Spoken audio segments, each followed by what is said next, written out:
What's up, everybody? I want you to check this out. I found this video on Future Man 19. Future Man 19. Let me share the screen. Hope you guys enjoyed that first video I did, that reading. For some reason, I can't go back to work. You'll have many more videos coming. 1 second, y'all.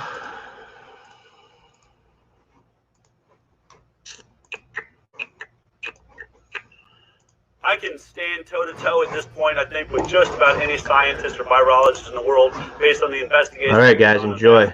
Leave a comment, tell me what you think. It is becoming clear to all of us that there seems to be more behind the scenes. Maybe the vaccine is just the tip of some spear that's trying to achieve something else. What are the agendas that are really behind this? Is it just about health? Is it just about control? All of these things are questions that I need answers to, which is what drives the high wire here. If I'm curious about it, my team's curious about it, we're going to try I gotta mute it. Find people that can help us understand this better.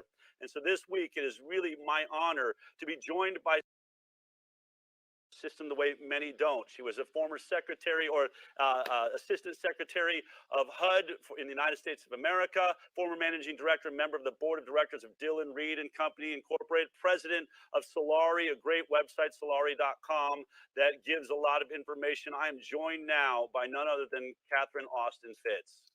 Catherine, it's absolutely a pleasure to finally get to meet you. Dell, it's a pleasure to be on. I have to laugh because all last year, as I was trying to understand the pandemic and, of course, watching the high wire regularly to try and understand it, I kept kicking myself for getting a C in biology in high school. So I know what it's like to struggle with an area of knowledge that you're not expert in. Yes, and it's true. I wish I had done a little bit better in economics and really cared. I still wish I was a little bit better with my checkbook, but we'll work on that later. So, I want to start sort of in your wheelhouse, where you're at. When we look at banking, and I've heard, because I go to speak at these large conventions of people that are speaking out on different areas. One of the things I hear a lot about is central banking and the central reserve banking system, and how all of that is really what is controlling the world, and we're not paying attention to it.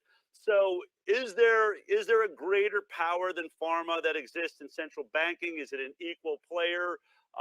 And what do we mean when we say central banking as far as, So central banking is a critical bureaucracy in controlling and managing the financial system. So the financial system, I would describe as part of the governance.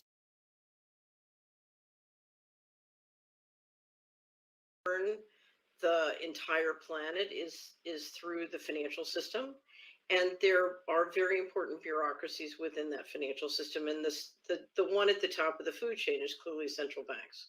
But it's not just central banks, because think of the planet like a house.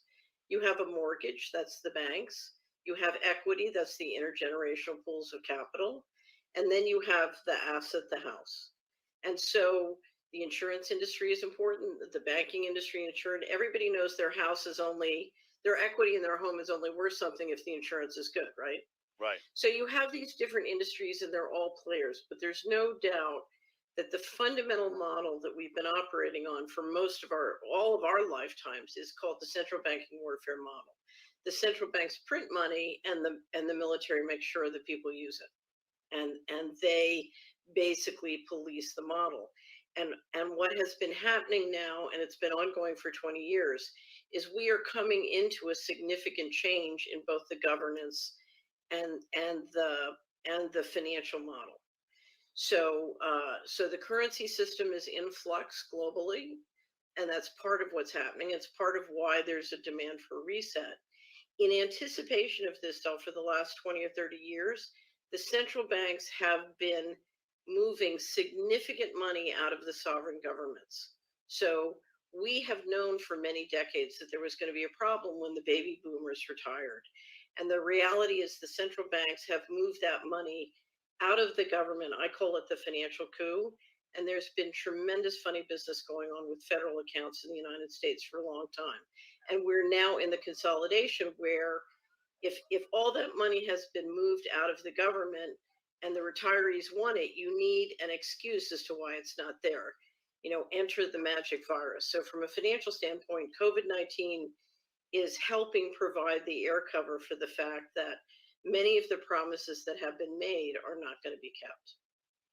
When you talk about money being moved or hidden, or using the virus sort of as a cover up, exactly how much money are we talking about is sort of missing from what we expect? Like those of us that have retirement plans, Right. what we believe our nation is worth, and what's sitting inside of the governing banks that you talk about, how much is currently missing when you're talking about that?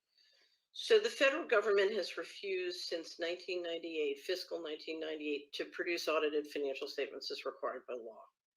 Okay. So imagine if you refuse to give the government a report about how much money you made last year Right. to the IRS. So the federal government has refused to produce audited financial statements. But we know from the financial statements that they have produced that there's over 21 trillion of undocumentable adjustments by 2015. Professor Dr. Mark Skidmore did a survey in 2017 and published his results. And at the two agencies that have been missing money, we have very significant issues. Now, what's happened is pressure was put on the federal government to finally produce those audited financial statements. And in 2018, they adopted a policy called Federal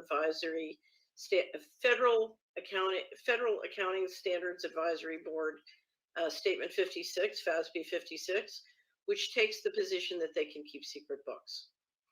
And what that now means is the federal government, well, if you and I were to look at the financial statements, we have no idea what they mean, because they have decided as a matter of policy, a secret group of people by a secret process can take whatever portion of the financial statements they want private. Now, I would describe that as a coup d'etat.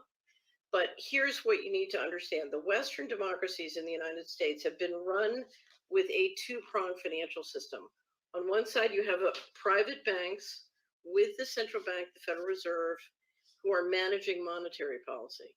On the other side of the house, you have an electorate voting for representatives who manage the tax flow and the credits that relate to that, so the treasury market. So you have this balance of power between the people and the bankers.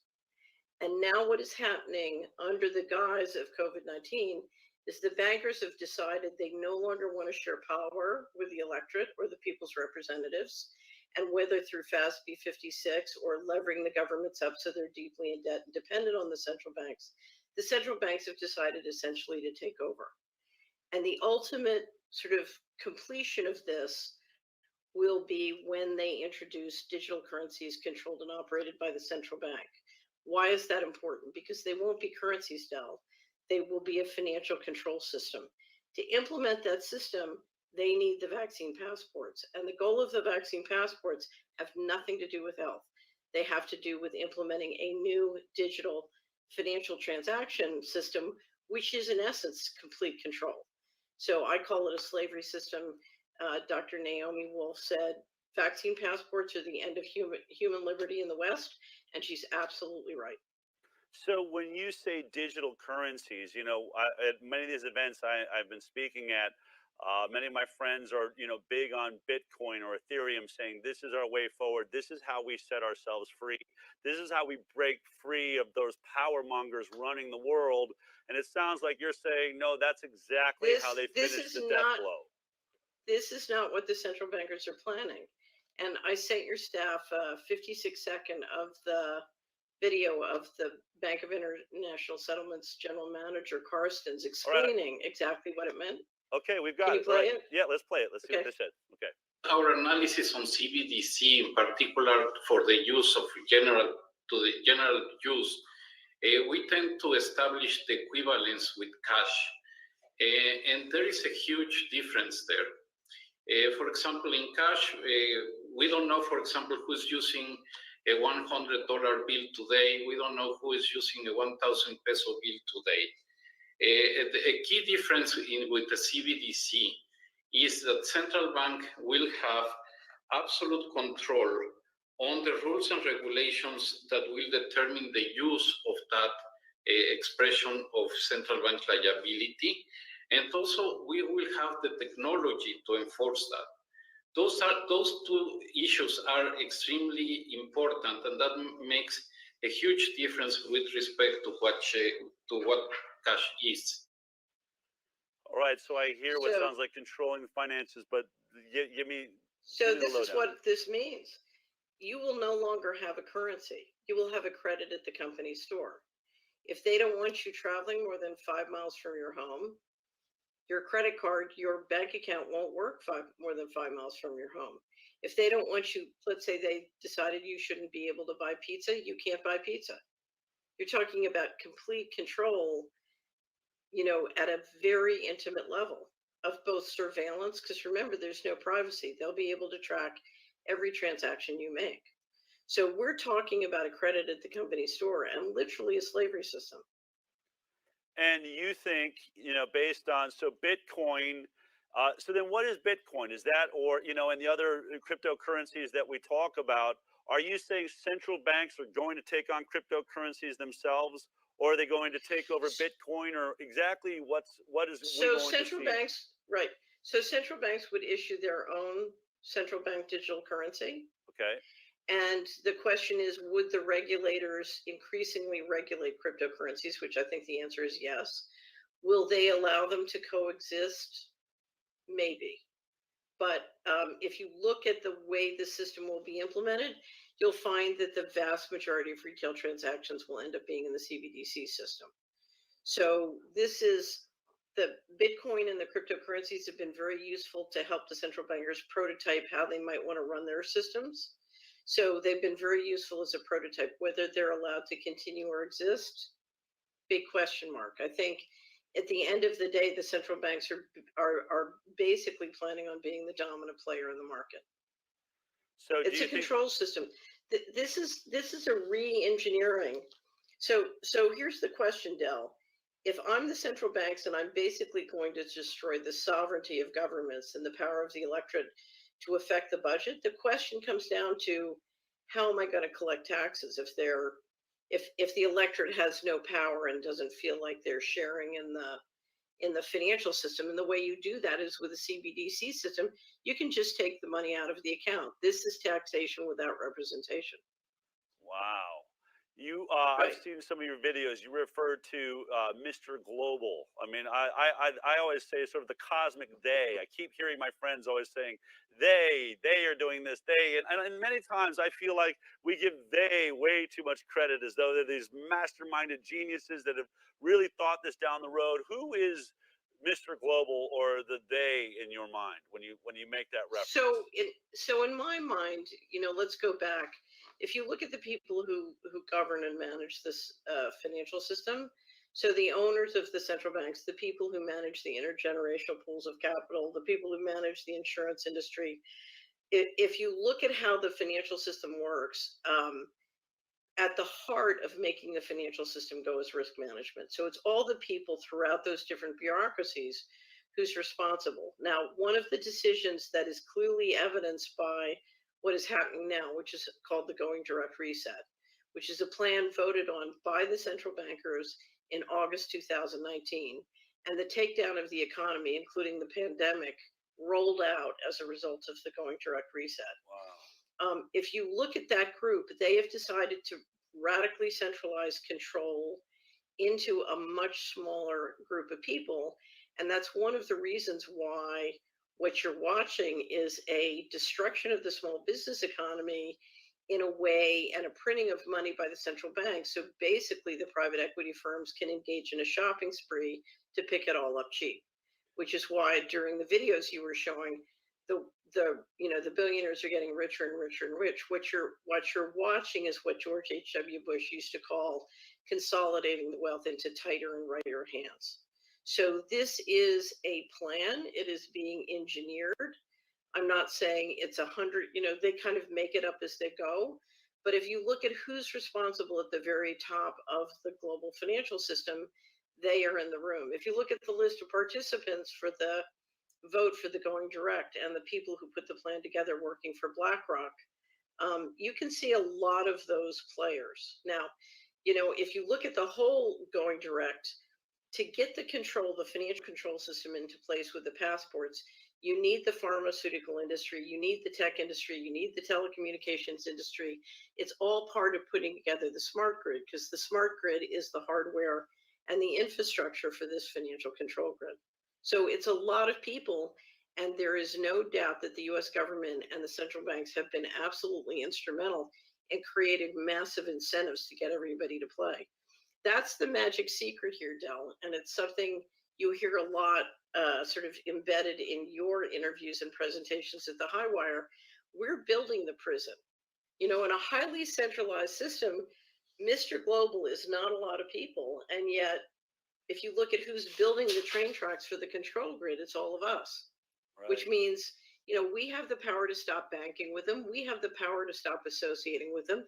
We can snub them on the street. We don't have to buy their stocks. We don't have to go work in the companies. You know, you can make a list of the 20 companies who were the most instrumental in making this all go. We don't have to support them. And when you If 5 say, to 10% yeah, of the people just walked out tomorrow, and we have to do it before the vaccine passports go into effect, because once you get CBDCs and vaccine passports, essentially you've got at a very central level, as Mr. Carson's implied, you've got complete control.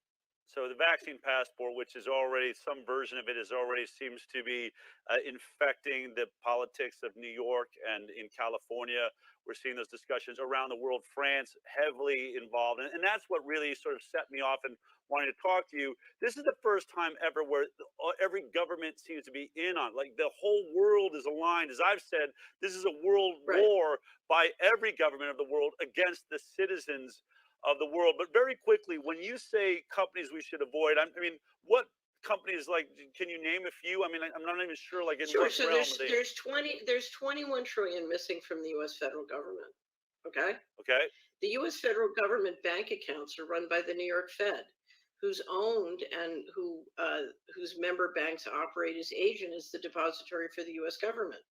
So if you look at the largest banks who own and operate the New York Fed and run the government financial statements and financial system and bank accounts, they're responsible. So if 21 trillion is missing, they affected a great deal of illegal transactions. They're responsible. Why are we banking with them?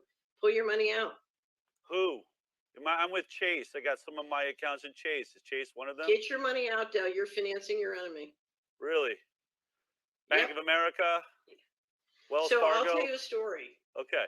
In 1998, I was writing a check on JP Morgan Chase, you know, private wealth, and I froze and I realized, why am I banking at the very bank that is engineering all the mortgage fraud? I need to come clean. And it took me 2 years to get my companies and myself out of, I was in JP Morgan Chase and Citibank, and it took me several years. So, you know, we need to stop financing. I was raised and trained, never finance your enemy. This is war. Sure. Don't finance your enemy. Right. That's simple. So as a credit you, union, where do we go? I mean, what is the move I make today if I so walk out of here? if you go to Solari and you do a search for how to find a good local bank, I have an article, and it walks you through the process of how to find a good local bank or credit union. And a lot of what you're looking for is, what is the institution that has good governance, good ownership, good management, and has a demonstrated record of really caring about the people in that community. Their business is banking. Their business is not trading derivatives on Wall Street. Okay. And they're right now, figure you've got 4,000 to 5,000 of those in the United States. And the more they shrink down, the less freedom we'll have. You know, the best thing for the small business economy is a healthy infrastructure of good banks and credit unions in your community. So get your money out of the big banks and head into them, but do it in a way that's good for you. Because Dal, you deserve a bank that really cares about you and is, you know, and is clean. And so I don't know if you've ever looked at the Madoff fraud, but that's a perfect example of why you never want to bank with JP Morgan Chase, in my opinion. When you talk about sort of the consolidation of wealth, you're mentioning, you know, private business, small businesses. Through this COVID, this weird thing happened for the first time in the history of any virus that we know of. We locked down the healthy people. We locked them in their houses. We kept them from being able to go to work. We shut down businesses all across the country. No, and thereby, I have to stop you, Del. okay.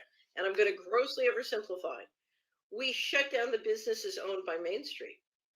The businesses owned by BlackRock kept trading and were able to suck up the market share. Okay. Right? Yeah. Yeah. So we have two classes of business. We shut you down. Everybody has to go shop at my store. They can't go shop at your store. They have to go shop at my store. So what happens? My stock goes up, right? That's how I get wealthier. That's how all these billionaires get wealthier. I mean, we literally saw at one point Andrew Sorkin on, I forget what program is he on? Rick Santelli got in a huge fight with Andrew Sorkin. He said, why are we shutting down Main Street when Costco is literally in the same shopping mall and it's open and Right. there's no problem? And Andrew Sorkin said, that's the science. So he was basically saying the magic virus will not attack it if it's owned by BlackRock and Vanguard and Fidelity. What? Wow. So the big publicly traded corporations stayed open and made a fortune because the business had to consolidate into them, whether it was online business or the big box stores. So this was disaster capitalism writ large, and it was unbelievably profitable because they were able to pick up enormous amounts of market share for free. And of course, that market share they get to keep. Now it gets even better because if the central banks are printing money and the private equity firms can pick that up, then they get to go buy your real estate cheap, right? You're forced to sell. Right. Right? Yeah. Going into foreclosure, right. Can't run my business. I have a restaurant, not allowed to have customers. Right. So the magic virus, and I'm not saying that there wasn't serious disease, and I'm not saying people weren't getting sick, and I'm not saying we don't have to deal with this, but I assure you, the bigger play was a financial reengineering that has absolutely nothing to do with healthcare. Healthcare is the marketing plan for the reengineering of our governance and financial systems. This is a coup. I have to say that I'm leaning in that direction now, and people that watch this show know that I don't tend to go places I don't understand. This is a place I don't understand, but here's what doesn't make sense. And as we've said in the whole top of the show, we showed how the vaccine is failing to stop infection, failing to stop transmission, which means why you would force anybody to get it. Look, if they can prove, I don't even think they've had very good proof that it lowers your symptoms, but if it does, it's a selfish vaccine. Get it for yourself if you feel like it's going to help you get through this better. But we don't force people to do things that are only going to affect them personally and not everybody else, which is where we're at.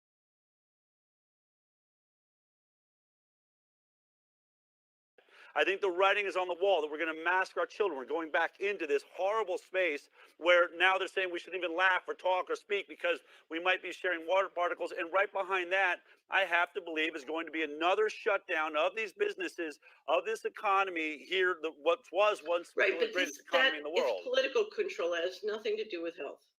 Right. This is purely politics. So in 1995, an effort was made to get the federal budget in balance, including the retirement obligations. And when it failed, it was described to me by one of the largest pension fund leaders in the country. He said, you don't understand, they've given up on the country. They're moving all the money out starting in the fall, which was fall 1997, when the $21 trillion started to disappear. So literally, here's the reality. If this is the law of math and actuarial science. If you cannot get a financially responsible solution to your retirement benefits, then you have two choices. You can increase the retirement age, or you can lower life expectancy. It's pure math. If you can't get the money, then you have to lower life expectancy, or you have to raise the retirement age. And if you look at what happened after the budget deal failed, it's what I call the great poisoning. We started a process where in America, we significantly increased toxicity levels and we significantly lowered immune system strength by many different variations. And if you look at one of the contributing factors of what I call the great poisoning, it is the heavy vaccination schedule. And if you look at the biggest problem that we know with the COVID-19 injections, It's that they deliver significant lipid toxicity, and it looks like they also suppress the immune system. So this is just going to continue to accelerate the great poisoning, which is how you bring down life expectancy. And we've seen life expectancy steadily falling in the United States, particularly in lower income groups. And that's what we're going to continue to see. And it's not just this, it's, you know, it's a combination of many different things, as you know, because you've covered health, you know, for years. So I don't need to tell you. Here's where I'm But the confused. reality is, Well, go ahead, finish the reality, then I'll tell you what I'm confused about. we're bringing down life expectancy, and it's engineered. So, just to be clear, this $21 trillion or so that is suddenly missing, it was once there, right? It's not that these retirement programs and pensions didn't have funding in the banks. What you're saying is essentially it's been stolen. Why would someone steal that? Why? I mean, why would you put yourself in that? Is it Why truly not? okay? But if so, you know, so it's a whole nother conversation to talk about the growth of the national security state. Mhm. Because starting in 47 and 49, we started to build what's called a black budget and a national security state that was secret. And part of that development meant that one part of us, our society started developing very powerful technology behind walls of secrecy that made fantastic amounts of money and really began to build literally a separate civilization. So, for example, when I worked in Washington or I worked in Wall Street, you would literally go back and forth between the official reality and reality. And official reality with those walls of secrecy increasingly became like Disney World. You know, so if you go to Disneyland, Dell, I don't know if you've ever been underground, but you know, there's this world underground that's sort of engineering everything, and then you have Disney World above.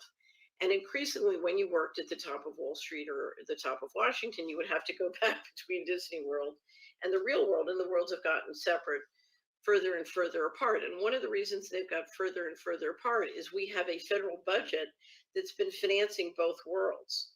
And the secret world has been getting more and more powerful, more and more expensive. And now what we're watching with COVID-19 is they're breaking back in. I mean, they're basically coming in and saying, okay, we're not going to explain anymore. We're not going to keep this wonderful Disney World going. We're just going to take control. And now you're going to do what we say. You know, And speaking of the the two reality worlds, is, okay, well, speaking of the two worlds very quickly, I think we have a video. This was very popular this week of President Obama, I guess, is celebrating another birthday. At the same time, when we're locking down the country, we're telling everyone to mask. This is a sense, I think, of those two different worlds. This is from Obama's party. It's packed with people. I think that's right, President Obama right there, hugging, kissing, no one wearing masks. Erica Badu right. in so is that what you're talking about? But are they laughing at us? I mean, it feels like when we watch videos like that, that it doesn't even seem like they hide it. It's like, yeah, we are an elite group that live in no world around what you are being told in the news. We live in a separate world. Are they smug about it? Are they trying to? Unfortunately, Dell, we've had a process, and it started with the Kennedy assassination, where the more they get away with, the less they respect the average person. Mm. And it's reached a very dangerous point, because you have the average person can't fathom that the, you know, the governance system has grown this far away from them. So they can't fathom it, and the people at the top can't fathom that they can get away with this, and they're very pleased that they can. Wow. When you look at, you know, this last year, things outside, not only do we have a pandemic, this supposed disease, which I agree with you, there are issues with it. It may even be a bioweapon or toxic, you know, substance that was created in laboratories. I think most of the science points there. But outside of the science, other weird things were happening. At the same time, we're all suffering, trying to get through this pandemic. We had like this revolt, these racial issues taking place in this country, where one of the things I was confused by is I'm all about, you know, freedom of humanity. I believe that everybody should be treated equally. I think we should fund neighborhoods and things that don't have funding to make sure that we all get a sort of an equal start in this world.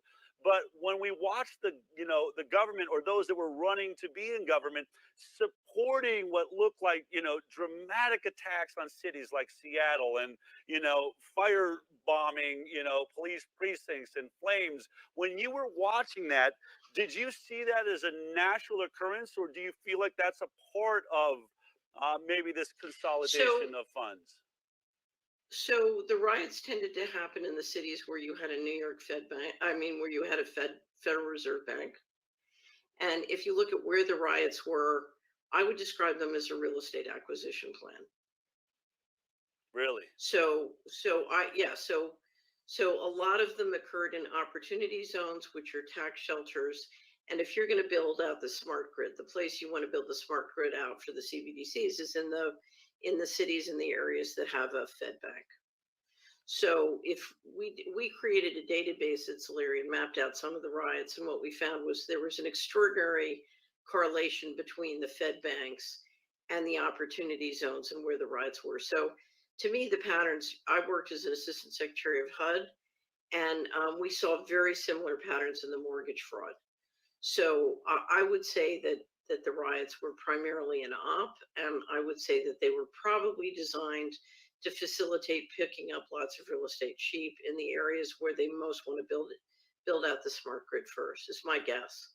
I was thinking about that. Austin has been really at the forefront of smart grids. I have a friend that lives in a neighborhood where there's a camera on every light through the area, and every piece of his toaster has a camera on it. His refrigerator has a camera on it.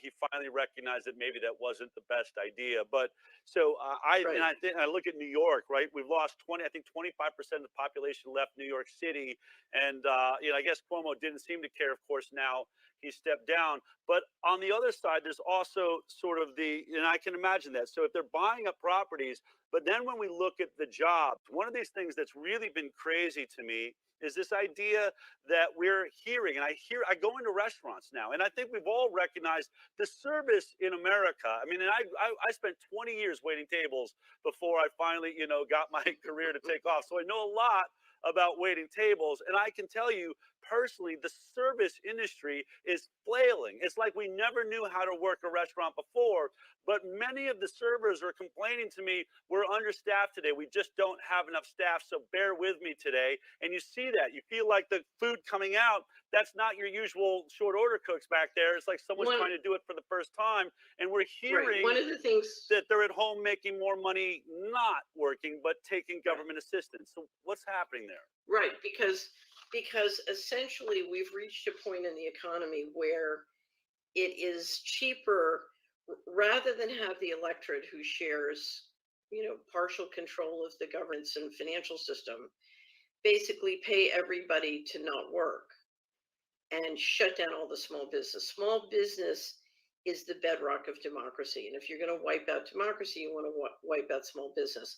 And the best way to wipe out small business is to make sure that their labor supply has an alternative other than going to work. And so part of what we've been watching is sort of different prototyping on how you're going to buy everybody out of the small business labor force. And part of this, if you're going to institute a new kind of digital transaction system like the one I'm discussing, what is essential for control is, first, the dollar's on a gold standard. It's been on an informal oil standard. I think what they want control of the food supply. And small restaurants provide a very significant market for small farmers away from the big industrial food system. So there is clearly a desire to wipe out the small business industry. If they can. It's all part of taking complete political control. So as we see that we're starting to sort of leak our way back into lockdowns, are you under the impression that the land grab isn't over? They didn't get enough. They didn't kill enough jobs and put enough people on some sort of universal. The land grab has just begun. Really? The land grab has just begun, because the way to make money on new technology is the capital gains on real estate. So one of the reasons they're pushing so hard to lower the home ownership rate is so Wall Street can pick up all the properties and use them in sort of rental industries and rental businesses. So remember when Klaus Schwab says it's 2030 and you have no assets in your, and you'll be happy. What he's saying is it's 2030, we will have stolen all your assets and we're going to mind control you. Wow. Okay, so super enlightening, and I could talk to you probably all day. But let's get into some solutions. I mean, this all Right. sounds really terrifying. We're just simple people, trying to get through the day. We are now seeing, I showed earlier, people standing up at school board meetings, recognizing that they want to voice an opposition. How do we actually Right. oppose this potential takeover of democracy in our republic here in America? So the good news is, the bad news is we're on our own, but the good news is if we know that, we're on our own and we can take action. Right. And it doesn't take everybody taking action, it takes a small group of people. The first thing you can do is start using cash. Okay. The less the system goes to all digital, the harder it's going to be to sort of move it into the CBDCs. CBDCs are going to take time. It's not going to happen this year. It's going to take them time. So the more we can dig in and go back to cash, the better. Okay. If we can decentralize, if you go to so we have Cash Friday. Okay. So if you can't use cash every day, let's use cash on Friday. And believe it or not, you know who invented this, Dell? You know Who? whose idea this was? Who? I was sitting in a meeting with Mary Holland, and I was talking about the importance of not letting the vaccine passports happen and not going to an all digital financial system. And she said, well, why do we have Cash Friday? And everybody stopped and we said, what a great idea. That is a great idea. So all we have to do is commit to at least one day, all of us, the millions that are watching the High Wire and all the other programs that are out there, and everyone you're talking to, let's take Friday to make sure we don't touch that plastic. Leave it in your wallet. Right. Don't pull out the iPhone and slap the little, beeping tap payment, but actually pull out some cash and make them. And frankly, I think it's really good just for those young people that are working the registers to make them be involved with math, at least just a little bit more than they are. Absolutely. Yeah. Absolutely. The second thing is in almost every county in America, the 3,100 counties, you still have great community bankers and credit unions. And the problem is not that we're financing the bad guys. The problem is we're not financing the good guys. Okay. And it's been amazing over the last 20 years. The small community banks and credit unions have been able to stop a lot of crazy stuff and a lot of crazy Fed policies. So if we start shifting our money to them, the more money we flow into them, the more powerful they become in the system, the more they can help us circulate money locally. And there's a lot of very powerful literacy and intelligence in that group, and they don't feel like they're being supported by us. So, get your money out of the big banks and get it into the good local small banks. The third thing is, for heaven's sakes, build resiliency. The more resiliency we can have within our family or within our community. I once had a client who would complain to me about the fact that the yields on her portfolios were going down and her water bill was going up. I said, this is if you lived in a rural area. I said, sell some stock and build a well. Right. Do it. Get the big corporations out of your income statement, just get them out. And it's funny, I told you the story of when I said, I've got to come clean. We have an article up at Solera called Come Clean, and you can walk through it and go through many of the different steps you can do to come clean. But one of the things you can do to come clean is get any institution, any company that has no integrity out of your lives. Stop shopping there, stop supporting them, stop helping them, stop donating money to them. Just get them out of your life. Start building your life around more solutions. One thing we all need to do is we need to build local food systems. And one of the reasons we need to protect ourselves on the local food system, inflation is coming. I mean, inflation is here, but it's really coming. Okay. So, and the more you can do for yourself or do locally with other people, the more you'll be protected from that inflation. So I would go to Solera and check Coming Clean. There are many solutions, Dell, and all we have to do is stop building we're building our own prison. Just stop building it. And man, stop funding our enemies, stop building our own prison. And I know all of us. I'm listening right now, and I already know what I need to cut from all I feel is the inconvenience that's going to be. The No, inconvenience. here's the little secret here. The first thing is, don't feel badly about it. It's a journey. Okay. Just start doing it, but do it in a way that gives you energy. Okay. Okay. One of the things I'll tell you, it took me 2 years to move the companies and myself out of the big banks and to switch my purchases. And one day, it took me about 2 years. I woke up and suddenly my life felt so much better because all those people were out of my data. They Yeah. weren't getting my data, they weren't getting my purchases, and suddenly everybody I was doing business with, I loved. It was great. I can't. There's a way to go about this, which is fun and which is energizing. And go spend money at the great local stores and do business in cash. If you go to the Solari report, we have something called the gold and silver calculator. Because one of the secrets here is we don't need central banks still. Right. If you look at what they do, the governments could issue the currency. We don't need central banks. It's a huge, expensive infrastructure that adds, that permits a whole world of money to stay secret. It's really about protecting the secrecy. But we can decentralize. And if you go to Solari, we have the gold and silver calculator. And I just tell people, take the gold and silver calculator and just start transacting. Use your gold and silver. Just do it. You don't need bylaws. You don't need an organization.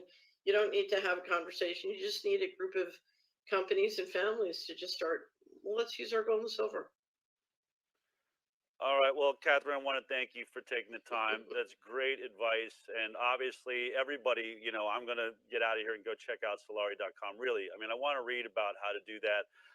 Knowing you were coming on, my wife and I started having the conversation this morning. I need a new bank account. She's like, we've got to stop using Chase. And so just how do I mean, when you say I got to research it, do I use Yelp? Where do I go? If I'm looking at a credit union, you said make sure that they're good to the people. How do I find out that information? So there are a couple ways you can do it. First of all, they're bank rating services, and you can look in your area. So for Austin, Texas, you can determine through the bank rating systems what the banks in your areas are, particularly the ones that they rate highly. And their ratings are useful, but they're not always perfect. And so the first thing I would do is I would do that. And the other thing is I would go to the Chamber of Commerce and see what the local banks are who are members of the Chamber. Okay. And so between the bank rating services and the Chamber, you'll be able to find a pretty healthy group, particularly in Austin, Texas. And then I would start to ask around. I would talk to CPAs, I would talk to attorneys, I would talk to people sort of in the money business locally and say, who do you think is the best local bank or credit union? And you're going to get, probably in Austin, you're going to get down to a short list of maybe 5 locations. And one of the things you want to do is you want to read their governance documents and financial statements. You want to know who owns them. You want to know who's on the board. You want to know who the managers are. And then you want to walk in and talk to them. It's amazing how much just walking into the bank and talking to the people and getting a sense for what it would be like to have a relationship there, it tells you a lot. So I will send you a link to the article we have on how to find a good local bank. And one way to do this, Del, because it can be time consuming, is get together with a group of friends and do it together. Right.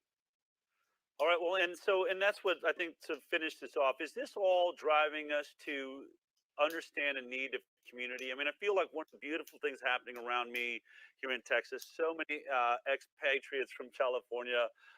We've all sort of run from California to New York. We find ourselves in Texas, but there is this community forming, and we are starting to, interact with each Right. other, use each other's businesses. Do you think that that's going to be maybe the accidental thing that happens and maybe saves us, is recognizing the need for smaller community again?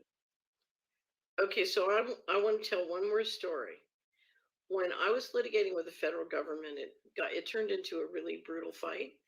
And the other side did everything they could to shut off my income, shut off my credit, shut off my access to money in any respect. And when it happened, when the boom got lowered, one of the things I realized at that moment was I had gifted or loaned to friends and family $250,000. And over the next 11 years, my family and friends got together and said, well, I guess she needs the money back. And I had them either return, or I had a wealthy uncle who felt other people, I'd helped other people, he would help me. And over the next 11 years, and I counted it up when it was over, I received back from them $250,000, and that's what kept me alive. And the other guys could never shut that money off because it was in the people bank. It was in the community bank. You know, it was out there on the network. And so when people ask me, what do I invest in? I invest in people because, you know, in the world we're going into, a civilization is built one great person at a time, one great child at a time. That's how you build a great civilization. And either we finance the world we want to live in, or we won't have it. Because I assure you, Mr. Global is not going to finance it for us. That's right. Brilliant words. I hope, you know, everyone out in the audience is taking that to heart. I know I am. I mean, we have got to start making a difference. And whether it's just using only dollars on Friday, but I think every time we pull out our wallets, we should feel a little bit of a win just by the fact that we use cash. I mean, those types of things I think get us through these dark times. We feel like we're not doing anything.